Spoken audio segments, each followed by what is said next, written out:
semuanya, balik lagi dengan aku Dr. Sarah di Sehat Bareng Dr. Sarah. Apa kabar kalian semua? Semoga kalian semua dalam kondisi sehat ya. Kali ini aku mau membahas suatu topik, yaitu mengenai kasus hepatitis akut yang misterius terjadi di berbagai negara termasuk Indonesia. Nah, sebelum kita lanjut ke materinya, boleh dong kalian untuk subscribe dulu YouTube channel Roy and Sarah dan juga tekan tombol lonceng notifikasi supaya kalian gak ketinggalan video-video edukasi kesehatan seperti ini. Oke, tanpa lama-lama lagi, yuk langsung kita bahas. Dukung channel ini dengan cara klik subscribe dan tekan tombol notifikasinya. Terima kasih. Oke guys, kita akan mulai masuk membahas mengenai berita yang muncul beberapa akhir hari ini mengenai kasus hepatitis akut misterius yang terjadi di berbagai negara ya, di Amerika, di Eropa, termasuk di Asia. Indonesia pun termasuk negara yang mengalami kasus hepatitis akut misterius ini. Mungkin ada yang sudah membaca artikelnya ya, aku akan tampilkan di sini atau di sini, kalian bisa baca gitu ya, sudah banyak yang membahasnya. Dan apa sih itu ya, hepatitis itu apa gitu. Jadi kita akan bahas. Jadi kasus hepatitis akut itu ya suatu penyakit yang mengenai organ hepar gitu ya, atau hati gitu. Jadi hepatitis, hepar, dan itis, jadi peradangan pada organ hati. Nah, yang menjadi misterius adalah karena tidak ditemukan virus hepatitis yang sudah kita ketahui, yaitu kalau kita ketahui ya, virus hepatitis itu ada 5 strainnya. Jadi ada virus hepatitis A, B, C, D, dan E. A, B, C, D, E ini bukan kayak tingkatan gitu ya, yang A lebih berat atau lebih ringan dibanding yang E gitu, bukan. Tetapi setiap strain ini memiliki sifat sendiri, penularannya beda-beda, dan bagaimana pencegahan itu juga beda-beda gitu ya. Tetapi dari hasil penelitian, kasus yang kemarin ini merebak, tidak ditemukan tuh A, B, C, D, E ini. Nah, makanya harus diteliti lebih lanjut gitu. Ternyata ditemukan adanya kaitan dengan virus, yaitu adenovirus gitu ya. Nah, berarti mungkin saja ini akan berbeda gitu ya, bagaimana penularannya, bagaimana pencegahannya, itu akan terus diteliti lebih lanjut.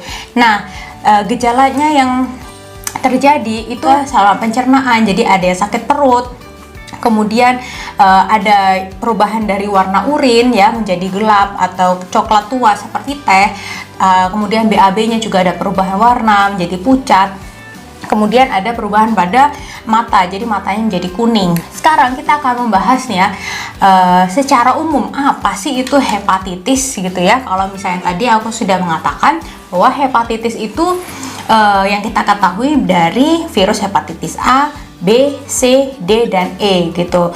Nah, kalau kalian belum tahu, nah yuk kita sama-sama belajar ya. Kalau hepatitis A itu disebabkan oleh virus hepatitis A.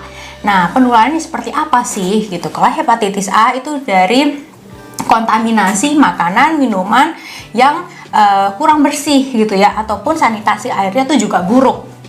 Misalnya kita makan makanan yang kurang bersih, mungkin jajan di luar, atau kita lupa nih cuci tangan sebelum makan gitu ya. Oleh karena itu, untuk mencegah kasus hepatitis A, kita harus benar-benar menjaga kebersihan gitu ya. Jadi perhatikan kalian mau makan, mau minum harus bersih, harus cuci tangan, itu ya, itu yang terpenting. Kemudian untuk gejalanya ya sama-sama yang tadi seperti aku sudah bilang, ya, di saluran pencernaan itu ada rasa nyeri di bagian perut atas biasanya ya, sebelah kanan, karena hati adanya di kanan atas gitu. Kemudian selain rasa tidak nyaman di perut, juga ada tadi perubahan warna urinnya itu yang biasanya jernih, kuning gitu ya, kuning jernih, tapi karena adanya inflamasi pada organ hati, ini akan terjadi perubahan warnanya seperti teh gitu, coklat tua gitu ya. Kemudian ada perubahan dari warna fesesnya, BAB-nya akan menjadi warna pucat gitu ya, dempul kalau kita bilang seperti itu. Kemudian ada juga perubahan pada mata, jadi matanya menjadi kuning, kulitnya juga kuning. Oke, kalau virus hepatitis A ini lebih mudah untuk kita obati, dan tingkat sakitnya itu lebih rendah dibandingkan kalau kita terkena virus hepatitis B, C ya, atau D gitu. Kenapa? Nah, sekarang kita masuk ke virus hepatitis B yang bisa menyebabkan hepatitis B. Nah, kalau hepatitis B itu biasanya karena dari darah ataupun cairan tubuh manusia yang terkontaminasi oleh virus hepatitis B. Dari mana sih? Gitu ya. Dari misalnya ya, mungkin banyak di luar sana yang penggunaan jarum suntik bersamaan, seperti penggunaan narkoba gitu ya. Nah, jarum suntik yang bersamaan itu bisa menjadi faktor resikonya. Kemudian apa? Kalau kalian juga tahu gitu, kalau cairan tubuh itu misalnya dari hubungan seksual bebas gitu ya. Nah, ini benar-benar sangat menjadi perhatian buat terutama untuk anak-anak muda gitu ya, karena kasus seks bebas itu sudah menjadi merebak gitu. Nah, bahayanya adalah bisa terkena dari hepatitis B ini. Kemudian juga bisa ditularkan dari ibu ke anaknya gitu. Jadi kalau melahirkan dari ibu yang ada hepatitis B itu sangat-sangat harus diwaspadai untuk bayinya nih, bisa ada kemungkinan terkena hepatitis B seperti itu ya. Itu dari sisi penularannya. Kemudian perjalanan penyakit dari hepatitis B itu panjang, kronik gitu ya, nggak kayak hepatitis A gitu, dalam 1-2 minggu terkena kemudian bisa sembuh. Nah, kalau hepatitis B ini periodenya tuh sangat lama gitu, sehingga kadang gejalanya itu juga tidak langsung ketahuan gitu ya.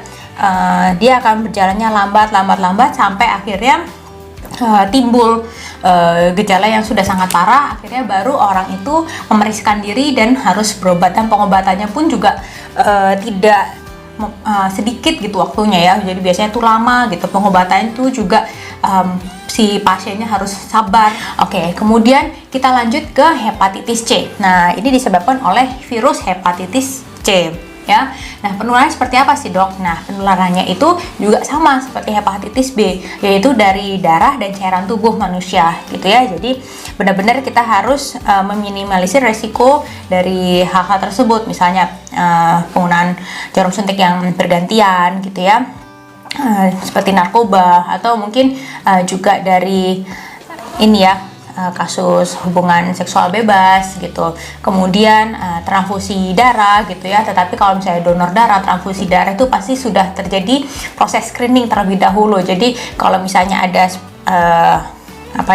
kemungkinan ada virus, itu pasti sudah tidak digunakan darahnya gitu ya. Jadi itu sangat minim gitu untuk masalah transfusi darah atau donor darah. Tapi dari kasus-kasus yang tadi yang di awal aku bilang itu benar-benar harus kita jaga ya, supaya tidak terkena penyakit hepatitis. Oke, dan pengobatannya pun juga lama ya, sama seperti hepatitis B. Oke, sekarang kita masuk ke hepatitis D. Nah, hepatitis D ini juga penularannya dari darah dan cairan tubuh manusia.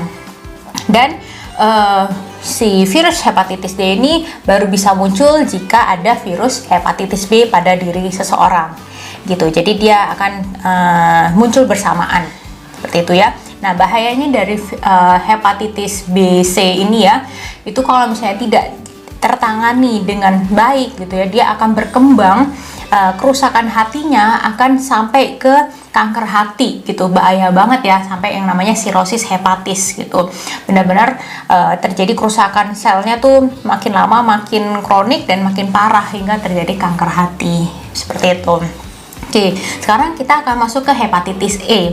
Nah, hepatitis E ini penularannya sama kayak hepatitis A, yaitu fekal oral atau dari kontaminasi makanan, minuman yang ada virusnya, ataupun sanitasi air itu yang buruk gitu ya, yang ada virusnya, sehingga bisa masuk ke tubuh dan akhirnya menimbulkan gejala-gejala hepatitis. WHO atau Organisasi Kesehatan Dunia ini menyatakan bahwa kasus hepatitis yang terjadi sebagai suatu kasus yang outbreak atau kejadian luar biasa, karena sudah terjadi di berbagai negara ya. Kurang lebih 11-12 negara itu sudah mengalami kasus ini gitu, termasuk di Amerika, Eropa, dan di Asia. Indonesia pun termasuk negara yang terkena dampaknya gitu. Nah, terdapat ratusan anak-anak yang mengalami kasus hepatitis ini, mulai dari anak usia 1 tahun sampai ada yang dilakukan 16 tahun. Parahnya lagi, beberapa kasusnya itu sampai ada yang memerlukan tindakan transplantasi hati, dan ada juga di Indonesia itu dilaporkan ada 3 orang anak yang meninggal. Oleh karena itu buat kalian di sana, baik itu yang orang tua ataupun kalian yang memiliki adik gitu ya, benar-benar harus mewaspadai dari gejala-gejala yang sudah dilaporkan nih di sana ya. Karena itu kalian harus melihat apabila kalian memiliki anak ataupun adik ataupun saudara dengan gejala-gejala tersebut ya, itu kalian sudah harus mewaspadai bahwa segera ke rumah sakit untuk diperiksakan. Nah, untuk mendiagnosis dari hepatitis tentunya selain dari pemeriksaan fisik ya, juga ada pemeriksaan penunjang gitu ya. Pemeriksaan penunjangnya akan diambil sampel darahnya gitu. Nanti dilihat apakah biasanya screening umum dulu gitu ya, darah lengkap gitu, apakah ada infeksi bakteri kah gitu kan. Kita harus melihat diagnosis bandingnya itu apakah ini dari bakteri ataukah dari virus. Kemudian juga ada pemeriksaan peningkatan dari enzim hati gitu, SGOT, SGPT-nya apakah terjadi peningkatan. Biasanya kalau ada infeksi, inflamasi gitu ya, itu akan terjadi peningkatan. Kemudian ada juga pemeriksaan yang mengarah khusus ke hepatitis ya.